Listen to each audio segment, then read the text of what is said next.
I want to bring in our national law enforcement and intelligence correspondent, Tom Winter. Tom, what do we know?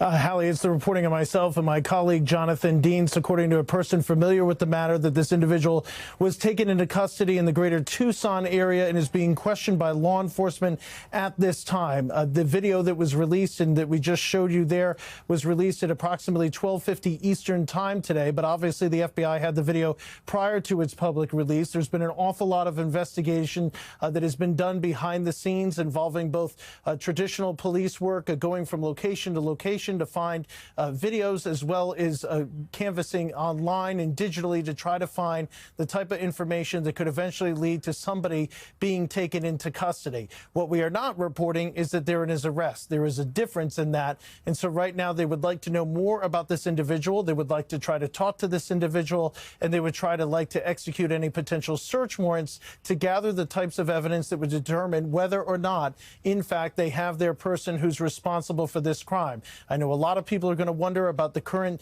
state and condition of Nancy Guthrie. We don't have any information on that at this hour. We are still trying to gather that, but obviously we wanted to bring this information to you as soon as possible. But again, a person is being questioned in the greater Tucson area by law enforcement to try to determine whether or not this is the individual that you're looking there on those surveillance camera images, whether or not this is the individual responsible for the disappearance of Nancy Guthrie in the overnight hours from Saturday into Sunday, nearly 10 days ago. And that's the status of the investigation tonight. It is a significant development and underscores the rapid work of law enforcement in the last 6 hours here this evening as they carried out this effort to take this person into custody preliminarily, just to question Hallie.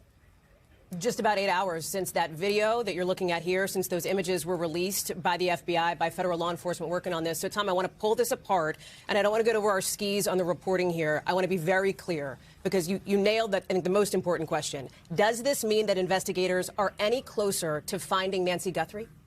I think that's going to be all part of this investigation at this point. I'm going to want to try to determine where this individual has been, where they're at, where is their residence. It's our understanding potentially this person was in the process of being taken over in a traffic stop, but we're still waiting on confirmation on that.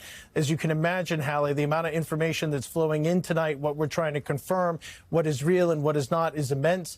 But that is all part of the investigation of trying to determine where Nancy Guthrie may be, and all part of the search warrant efforts that would be occurring at this point. And of course, as you well know, the investigation doesn't stop. Even if they think that this is a person and comfortable enough to get an arrest warrant for them, they still need to determine more things. And obviously, we need to find out what is the status of Nancy Guthrie at this hour.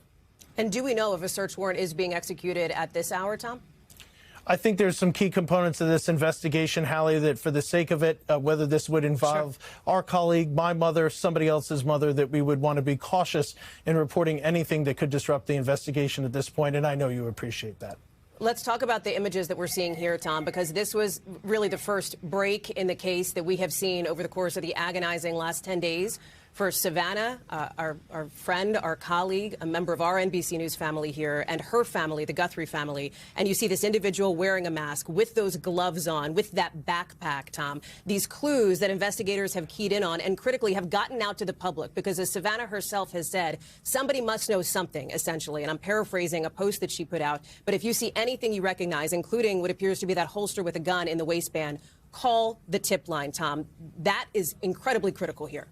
It is incredibly critical, and any law enforcement person will tell you, if you still think you have information, don't stop calling, because they still need to figure out some more information about this person as they determine whether or not they're involved with this crime, whether or not it is the person that is seen in those videos, and whether or not they have more information, or if there's any other people that they should be taking a look at. You're looking at the numbers there on screen, and so I have seen in a number of major cases in this country that we've all covered and all know off the top of our heads, that the information that law enforcement sometimes gets after they've taken somebody into questioning, after there's been an arrest, is almost just as important as the information before it, to make sure that they have the right person, and eventually, if this goes to trial, that they have the right information to present before a jury. We thank you for watching, and remember, stay updated on breaking news and top stories on the NBC News app, or watch live on our YouTube channel.